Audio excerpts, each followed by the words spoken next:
Okay, welcome to my build. I have been a fan of the escape pod from A New Hope since I was a kid. It's one of the first three ships that you see in Star Wars, and it always had a special place in my heart. I've always wanted to build one, especially a studio scale one. So I started looking online. I found some 3D print files, but they weren't perfect, and so I started trying to replace some of the parts with the model kits that they originally used, and that sent me down a whole rabbit hole until I was literally redoing the whole thing. And this is what I've come up with now. I've redesigned the body of the ship. You can't see it in here, but let me zoom out. Yoing.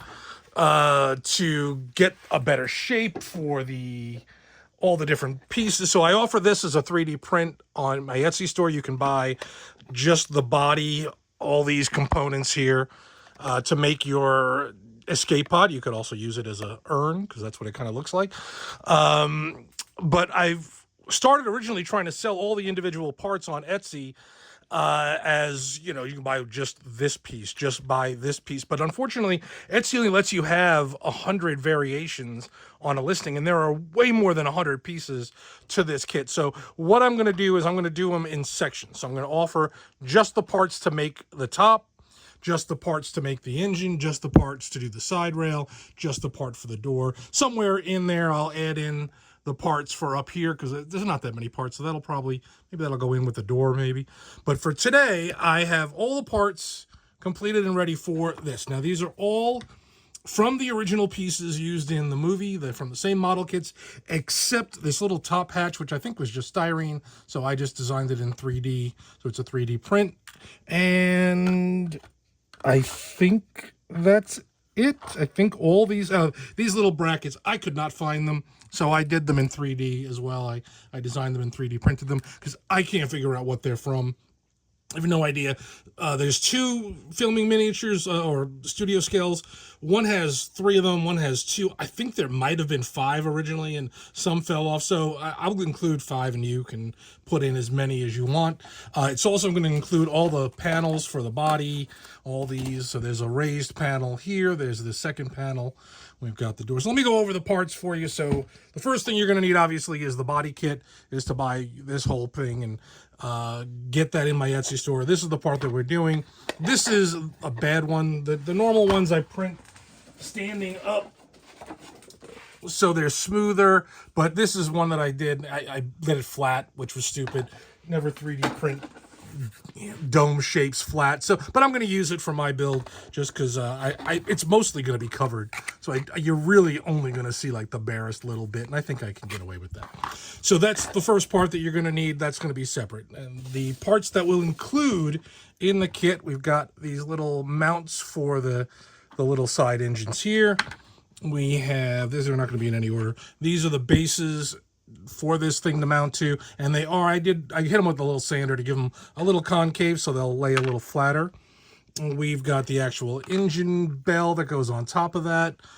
There are 20 super teeny tiny little detail pieces that go around this part that you're going to have to put on because that's how it works. If you're doing this, you're one of those people like me who want to do every tiny detail yourself. You don't want a casting that has these included. You want to sit there with tweezers and put these on.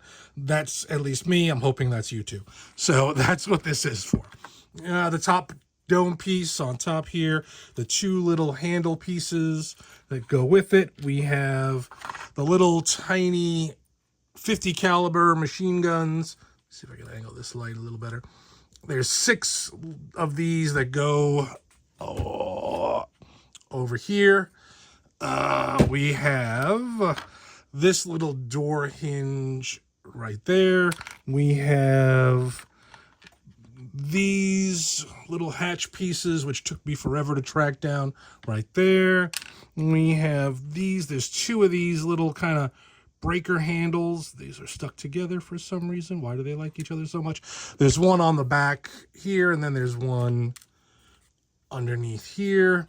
There's these 2 little gripper handles. I made up my own names for these. I don't care. I don't know what they're called. That's what I'm calling them. There's this little piece right here, which of course I forgot to bring down because I always forget that there's one of these. There's like a million of them on the engine, but there's also one extra up here. I'll go grab that in a second. It's also going to include all the different panels. Like I said, you can scribe these in, and that's it. This is probably one of the easier parts to the, oh, and then these little hook things on the side. I still don't know what they are, but yeah, that's what they come down to. All right, so that's what we have. We're going to get to work on that. Tools that you'll need going into this: X-Acto knife, nippers just in case to get little cleanup bits that might be on there, little sandpaper as well to clean up the edges, tweezers, some super glue of some sort. I use the Gorilla. It's not super thin, it's not super thick. I like it. Some people like thinner super glue. Some people want the thicker super glue. I don't think it much matters.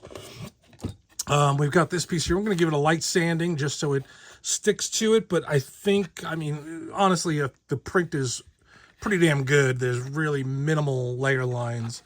So I don't really think you're going to have to worry about it except for that part. But, you know, as I said, you're also going to get all these plates.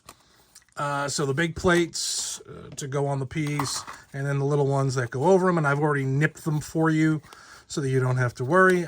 There's 3 big ones, 2 regular small ones, and then this angle one, and then this little rectangular one. All right, so let's get started on the build. And as I mentioned, this is the last little piece. This is 3D printed as well.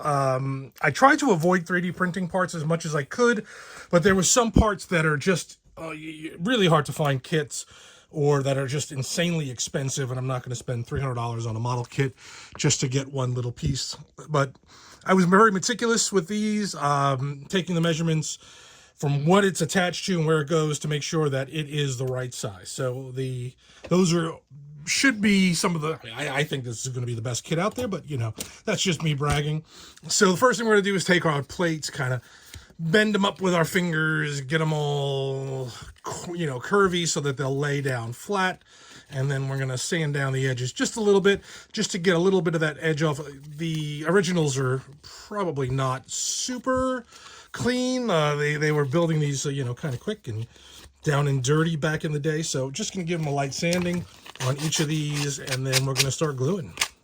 It should be a pretty quick build to get this done. There's not a lot of parts for this upper part. That's why I kind of did it first. So that's basically it, just to get a little curve to it. I'm going to take that off. The parts that I did, again, I built this in such a way that all the different segments can be separated. You can build this part first, then the engines, and then the main body, and then the upper body, and then the center, and then glue it all together afterwards, even after painting, just to make it a little bit easier, because my big worry was trying to put this all together as one giant piece.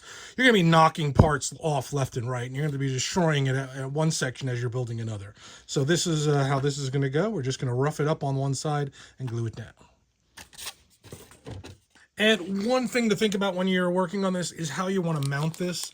One of the originals had a hole drilled in the top, and the gimbal would go in there. This is a gimbal. This is just a small piece you can pick up. I got this on Amazon for like 20 bucks. This bottom part comes up, and you can bolt this to a piece of wood.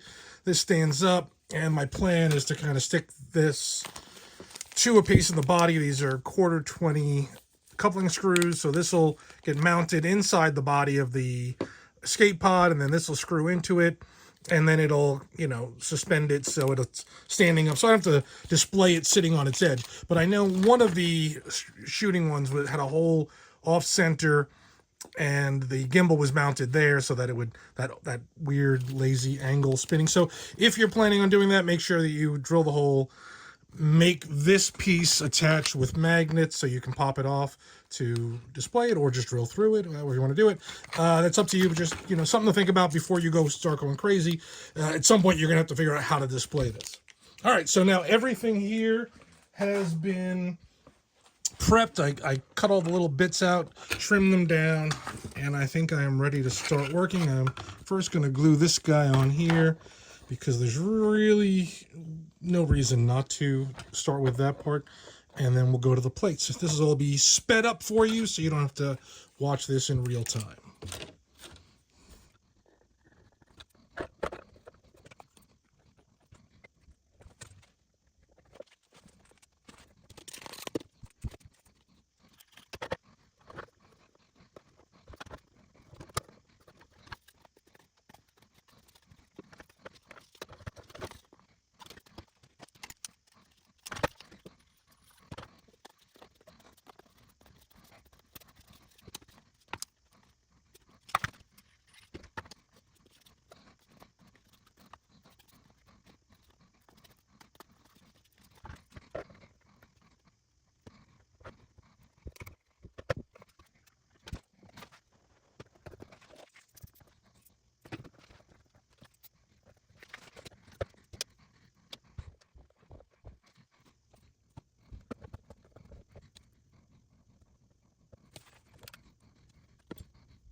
All right, third time's the charm on the top part here. I just never seem to be able to get it to center. There we go.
The next little bit is some lines over here. You can see they're like engraved.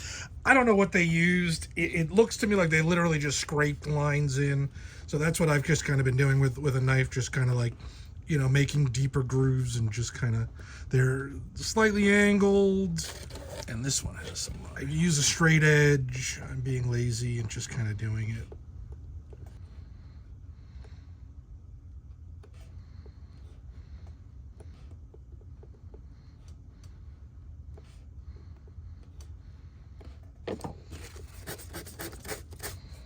And we'll go crazy with it with weathering.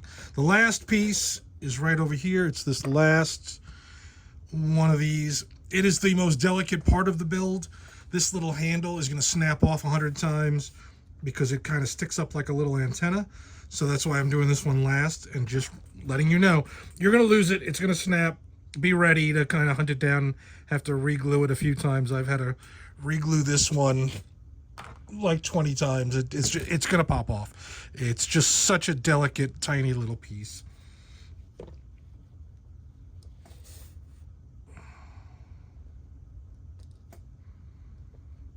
My finger is glued to it. There we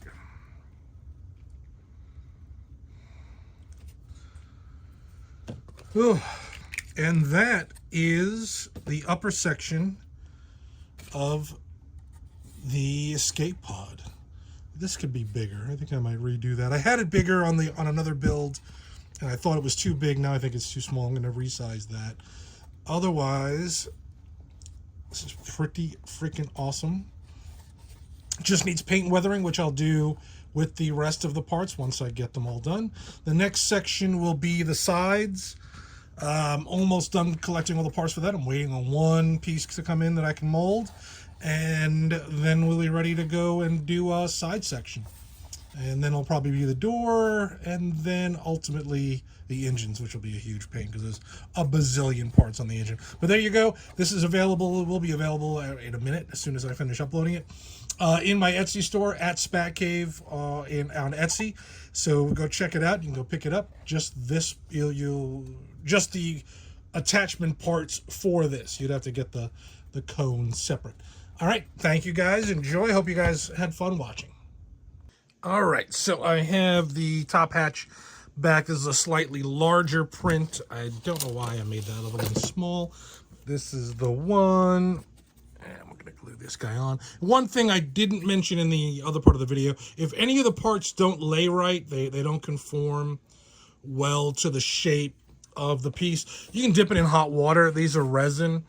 Either the 3D prints and the castings are all resin, and resin will react to hot water and start to soften and bend. Just not boiling, just hot water for a few seconds, and then it will be able to conform, be able to bend it to shape however you'd like.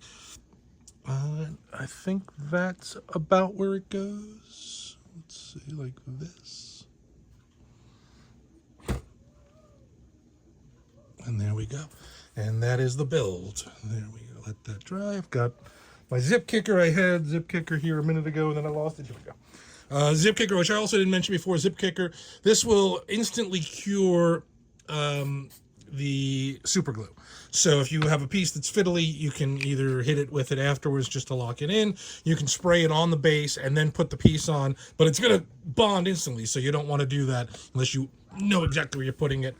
You can put it on the piece and then put it down. Either way, it works. It's great. This is the piece. This is all done. Be careful of this little post that I will always break off, but that is our piece, and now we can finish the rest.